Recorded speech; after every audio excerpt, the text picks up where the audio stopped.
Hello and welcome back to my FPL channel. I am FPL Dean and today I'm up and about because Sunday night football is beautiful. Even when it means you get next to no sleep, I've still got some sort of energy for this early thoughts and early transfer plans video. And trust me, first blank game week of the season is upon us. It is game week 29. We're into the last 10 game weeks of the season. It's time to put my squad value to maximum use and try and eke out as many points as humanly possible, and hopefully you're here for the right reasons as well. Is it time to jump the gun on Haaland? Is it time to ditch the Cole Palmer train wagon that is a train wreck at the moment? And maybe it's even time to think about bringing back Bruno Fernandes if you haven't already got him. But without further ado, please feel free to like the video. That will definitely help me. And the aim is to get to 1,000 subs by the end of the season. I've got 10 weeks left to do it. I can't do it without you guys. So if you could please just log in, sign in, create an account, just subscribe. That'd be much appreciated. And without further ado, let's jump into it.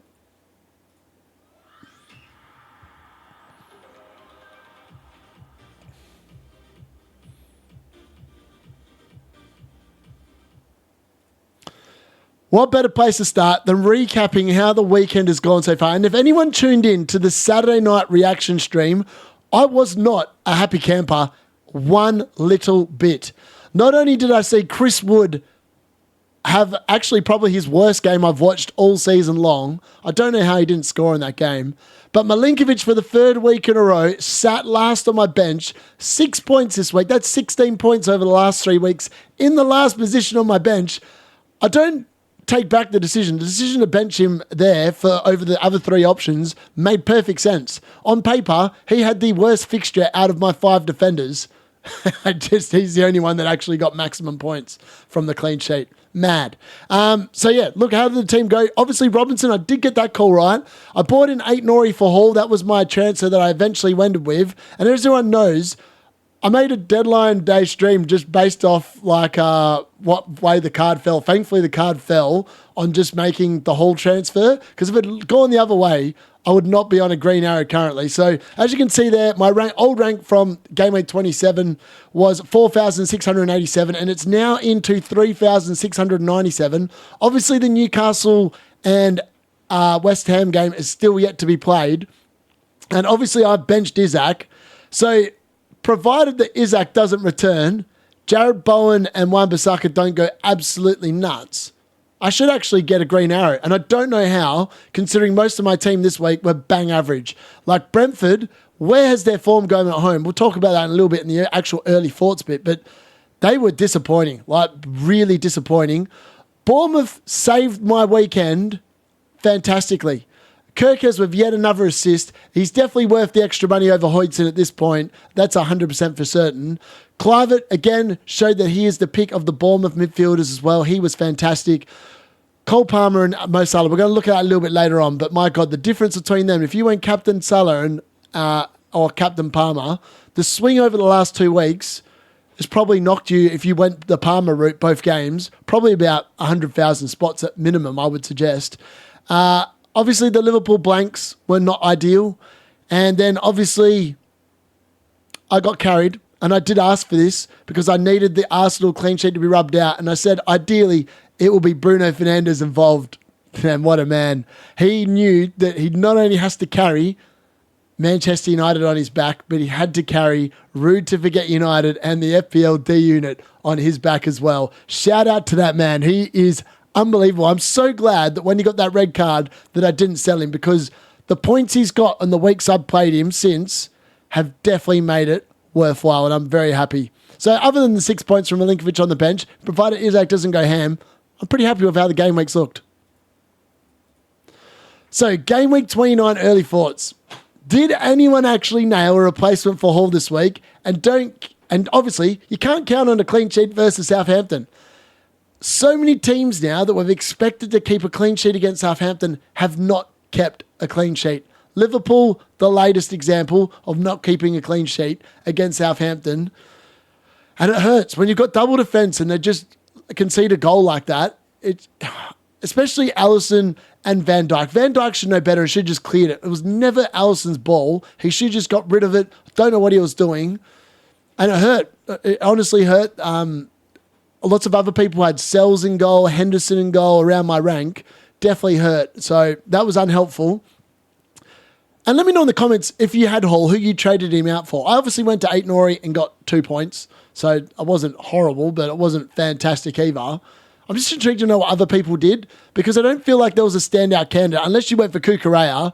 But by the way, Kukurea's gone back-to-back 15 pointers, 30 points in 2 weeks. If you pick that up for the 2-week punt, you are a very happy person. You've probably gained huge amounts of rank over the last 2 weeks because of it. Bruno Fernandes, what a star. He blanks the Arsenal defence and he rewards owners who has held him. And I've held him. I've held him for the good times, and the good times have been here the last 3 weeks. The first week was on the bench, but the man is a legend. As far as I'm concerned, he's the best player to play for Manchester United in the last 10 years. He literally is Manchester United. I can't give enough love to this man. We're going to delve into his stats a little bit later on, but he has just been fantastic. Bournemouth assets, again, continue to deliver for me as well. And Chelsea-owned goalkeepers are a disgrace to the game. No wonder Chelsea want to keep buying players. They own Sanchez, who keeps making mistakes. Ironically, he actually kept the clean sheet in this game. Jorgensen got turfed out again, so they can't make up their mind about which 2 keepers have actually got on the books at the moment they want to play. But then Kepa, what is he doing for his positioning on the first goal that Tottenham score? A very speculative effort that goes in. And then he comes out and is just stupid, really. He was just stupid, giving away that and killing my massive haul that Kirkers was on. Kirkers was on track for 11 points until Kepa decided to be like Chelsea and just pathetic in goal. That's why you're not at Chelsea, mate, for that kind of goalkeeping nonsense. So the Haaland audition went horribly, and Forest showed why they are a team you should be investing in. And look, Chris Wood will be probably the most transferred in forward this week. Maybe he's going to be transferred in more than Haaland based on the fact that what we saw in that game wasn't fabulous for City. Yes, the next couple of fixtures are at home. Maybe that means they're going to be better. I wouldn't be putting money on it, but it is still in my line of thinking that maybe moving Isak for Haaland. I really need to see what happens in tonight's game to be able to make an accurate decision based off that. But it's definitely something to keep in mind. The lows of Cole Palmer know no bounds. They don't. He's now missed a penalty. His perfect penalty record of 12 penalties in 12 is ended with the 13th. Maybe it's an unlucky number 13. Maybe that was the problem and he couldn't maintain it. He's now missed one. To be honest, it was actually a really well hit penalty. It was just an amazing save from the Leicester goalkeeper. Like, fantastic save. He just did really well. I actually feel sorry for Palmer because the penalty actually wasn't bad, and he was like not well as well.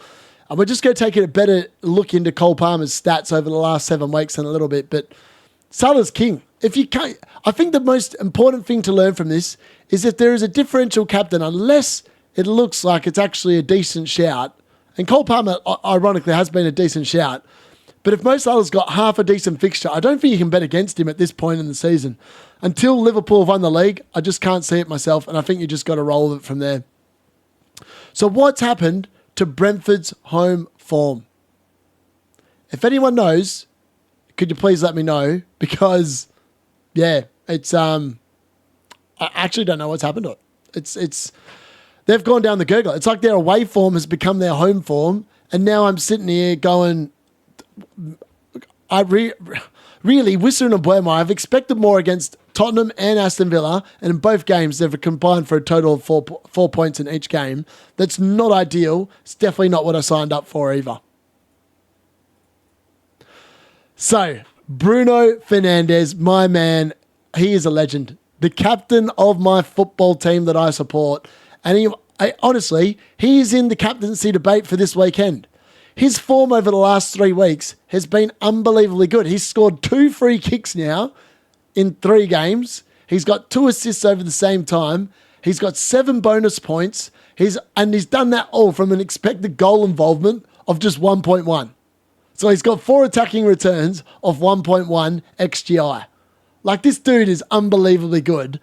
I think in another era, we would appreciate him more. The fact he's been in a team that's been literally surrounded by a bunch of turds for about the last 5 years basically sums up how bad Man United are, but how brilliant Bruno Fernandes is. Last 3 weeks, you cannot be disappointed with those returns, and he was definitely a good hold, and I think for the Leicester game away this weekend, I'm really excited to have him. I wouldn't be surprised if he hits up to 40 points from 4 weeks by the end of this weekend. He's been absolutely fantastic. He needs to be shouted out. He needs to be highlighted. He's literally been a brilliant asset. So the captaincy choice this week. Now, it wasn't pretty last week. It was 6 points for Salah and Cole Palmer was 3. 3 points doubled, which was 6. And then Mo Salah was 6 points doubled, 12. This week, it's 30 points versus 2. Like, that's a 28-point difference. Obviously, you've owned players. So really, it was 15 points versus 1. It was a 14-point swing if you captain Salah over Palmer this week. So combined over the 2 weeks, that's a 17-point swing. Absolutely huge. Again, there we can see, and ironically, Cole Palmer had a penalty, missed it. Mo Salah gets 2, literally did not much else in this game, scored them both, ends up with a 3 bonus as well. Like, that is the difference here. We're talking about next level.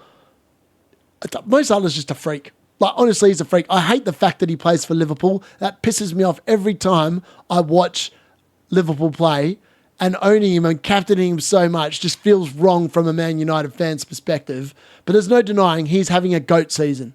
If he doesn't win the Ballon d'Or, FIFA might as well just sack themselves because that just shouldn't happen. He's been so above and beyond the best player in the game this calendar year, this season. I don't care what happens in terms of winning things. His records this season are unbeatable. If anyone else wins it, it's an absolute sham. And that's coming from a United fan. He has been brilliant, and it's just unfortunate if you captained Cole Palmer. Who could have predicted that kind of a swing based off those fixtures alone? So let's have a look at Cole Palmer's last 7 weeks. It hasn't been pretty. Like, it's been tough. He's scored 18 points in the last 7 weeks. That's less than 3 points per game, which is insane. For a dude that is the second highest scoring player in fantasy still this season, it's an alarming drop-off. An alarming drop-off over the last 7 weeks. Yes, Jackson hasn't been available for most of it, and maybe that's coming into the problems of why Cole Palmer hasn't been delivering the same amount of points. That is all well and good, but you'll be expecting more than just 1 assist from Cole Palmer over the last 7 games. And at that price, I think he got to a maximum of 11.5, and he's now back down to back down to 11. There's every chance he's going to drop to 10.9 before the deadline, maybe even 10.8 with the rate that he's going to be sold. Lots of people are going to move him on potentially to buy an Erling Haaland, and that's definitely probably the route that I would go as well. Mo Salah, by the way, if you sell Mo Salah and you're not on a free hit, you're an idiot. You might as well delete your team and just forget the season. You can't go without him. Until Liverpool have won the league, which may be in 5 games' time, he's an essential player to own from game week 30 onwards. Yes, if you're free hitting this week, 100% you take him out of your team, obviously, but there's no reason to not be keeping that man. Everyone that owns him probably has a boatload of team value tied up in him. It makes no sense to sell him to then try and bring him back. And I'm telling you, Haaland is not worth it if you're selling Mo Salah at all. He's just not worth it. So yeah, 18 points, not good enough. That is from 4.9 expected goal involvement over these 7 weeks. So his expected goal involvement's actually been perfectly fine. He's just massively under-delivered. And with the fixtures in front of him, Arsenal away, Tottenham at home, Brentford away, 2 of those 3 games are away from home.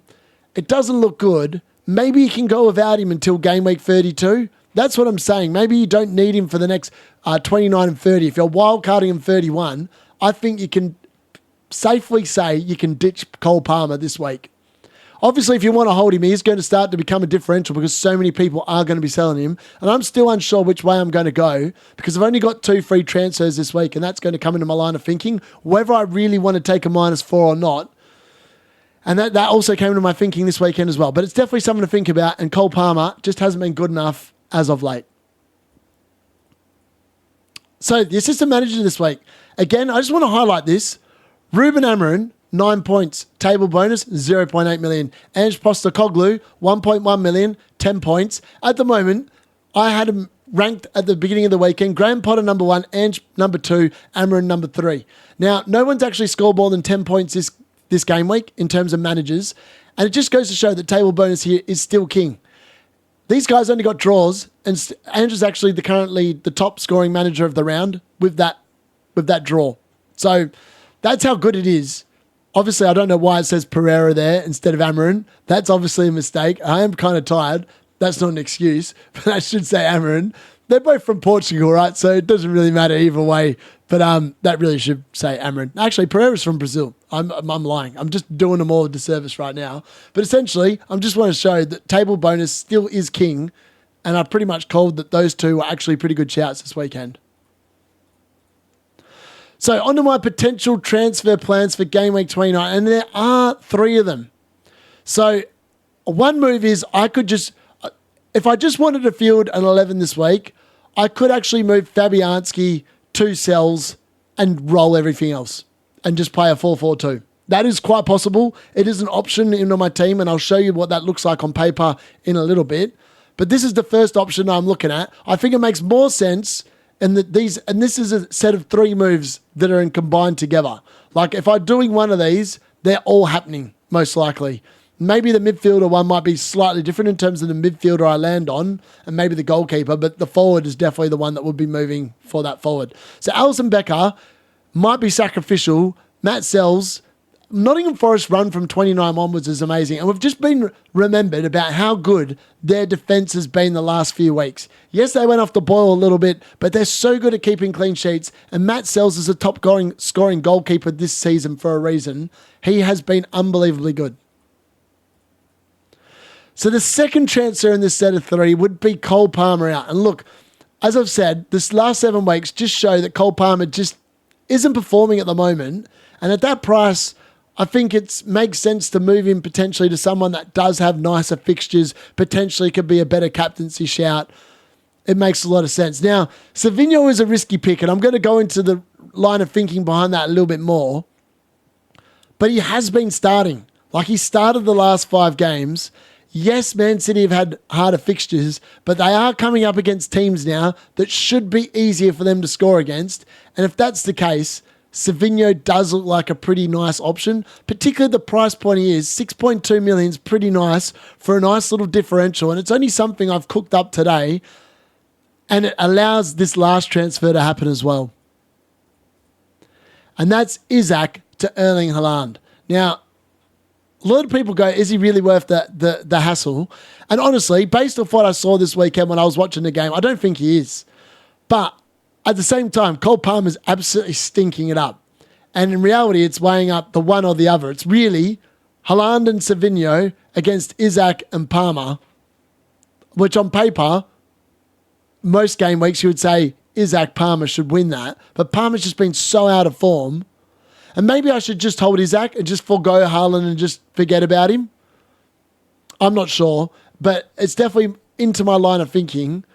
It's either that or I could do another goalkeeper transfer, move a different player around, and it could be Gibbs White in the midfield for Palmer, and then maybe it's a Haaland for a Whistler instead. Maybe that makes more sense than I hold it, Isak. I'm just not sure if it's actually physically possible. But those are the 3 moves that I'm looking potentially to do at this point. And yeah, I don't know. But let's have a look what it actually looks like on paper now. So, here we are. Game week 28, 62 points. This is how the team's looking. Let's go to the transfers tab and have a look at what I'm potentially looking at. So I've got 1.1 in the bank, 2 free transfers. As I said there, I could easily just do Matt Sels in and roll. That would mean I'd have a squad this week of Sels, Kirkes, Robinson, Aitnori, Milinkovic, Palmer, Mbeumo, Kluivert, Bruno Fernandes, Wood, and Wissa. Not a horrible fixture, and they would actually be able to roll 1 transfer and had to have 2 for the following week in game week 30, which doesn't sound horrible, right? Like, it doesn't sound horrible. The other ones obviously involve this. So it's getting rid of Trent. No, it's not. It's keeping Trent.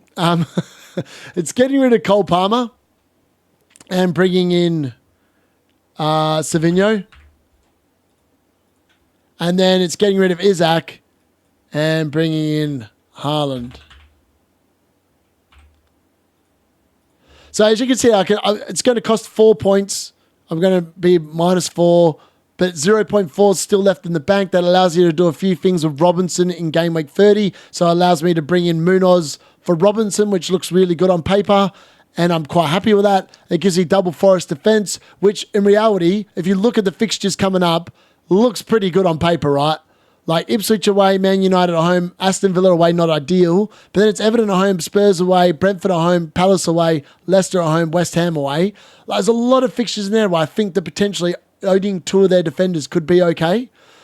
It does shut me off, though, from getting Morgan Gibbs-White. So in the other event that I don't do that, I could go to a, say, like a Sarr.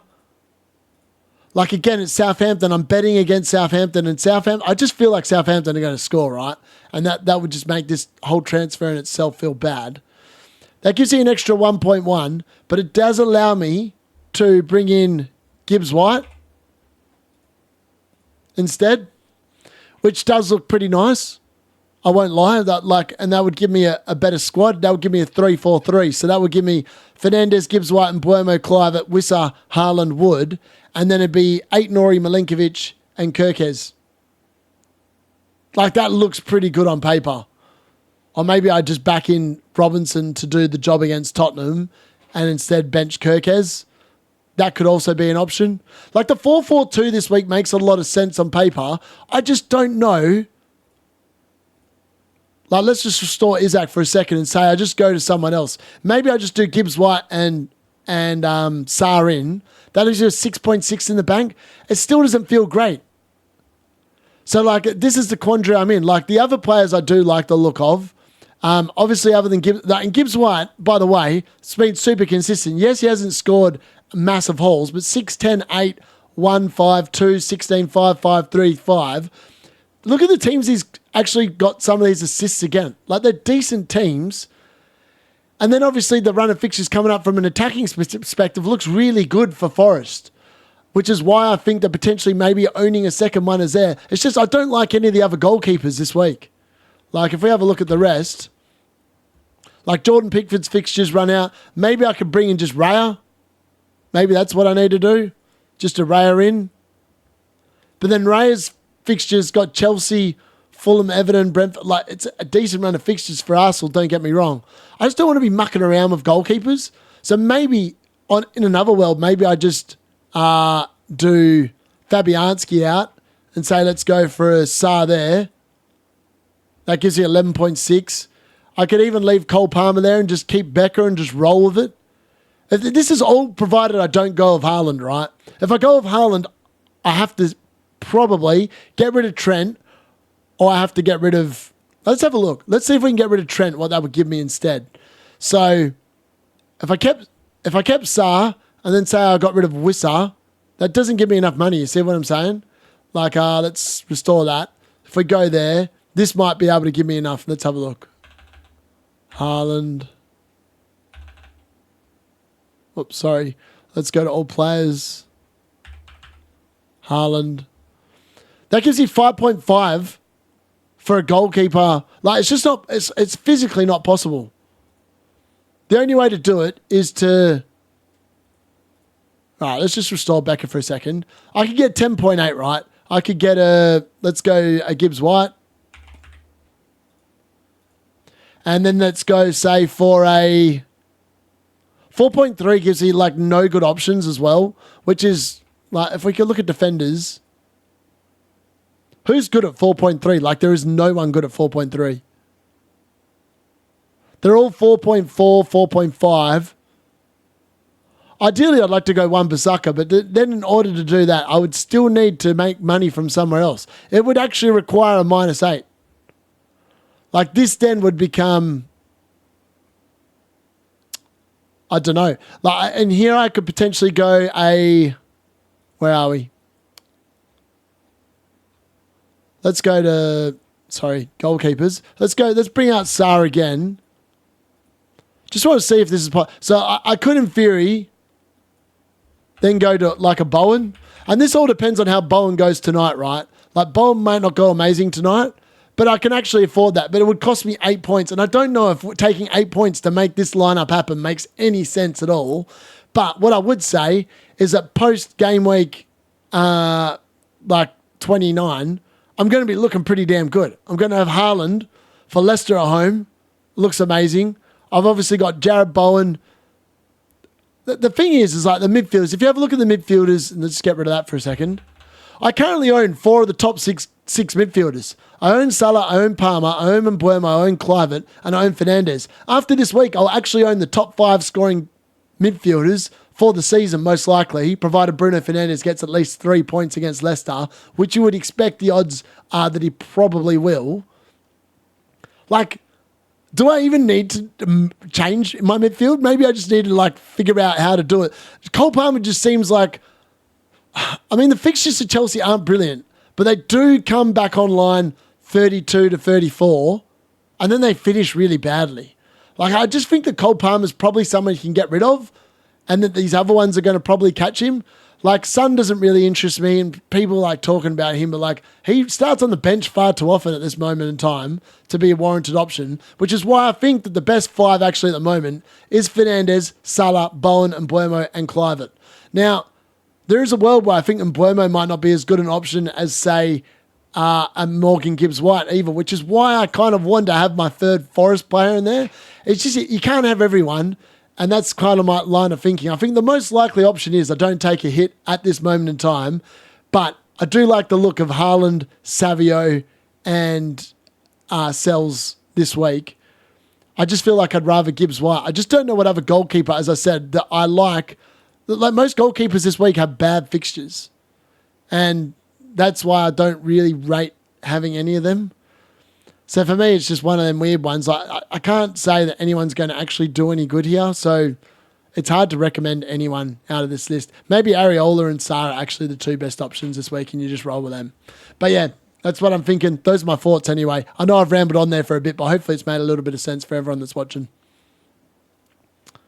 So yeah, that's the end of my early thoughts and my transfer plans as they currently stand for blank game week 29. Let me know in the comments what your plans are, how you're going this week. Are you hoping for a miracle tonight? Are you on track for a green arrow? Are you on track for a red arrow? Or is it too hard to tell? At the moment, all 3 options are in play for me, depending on how well Isak and Bowen go tonight. If both of them don't do very well, or if just one of them does half decently, I'm probably on track for a small green. Otherwise, it could be a grey. Otherwise, it could even be a small red. Either way, there's not going to be too much. I'm not too displeased of how my one transfer went this week. Would I have liked to have held it and kept it? Probably not. I'd be 2 points worse off. And I still think that Aït-Nouri is a defender I would have bought in anyway. Maybe if I had my time again, I would have gone Wan-Bissaka instead of Aït-Nouri. But the next 4 weeks before I wildcard just made so much more sense to go for Aït-Nouri than Wan-Bissaka. Those fixtures for Wolves did look really good on paper, and hopefully it does pay off later on. Before you go, please smash a like on the video. I'll be back tomorrow for differentials, and then I'll be back on Wednesday for a wildcard / free hit draft. If you are using either of them chips this week, I recommend you watch this Wednesday. That video will be purely about that. And then Thursday, I'll be back for transfer tips and preview. And then Friday, I'll be here with my team selection. And I'll see you on Saturday. It's a later deadline stream this week, 1:30 in the UK time is the deadline cutoff. And yeah, as I said, make sure you sub before you go as well. That's been the D Unit. Thanks for watching.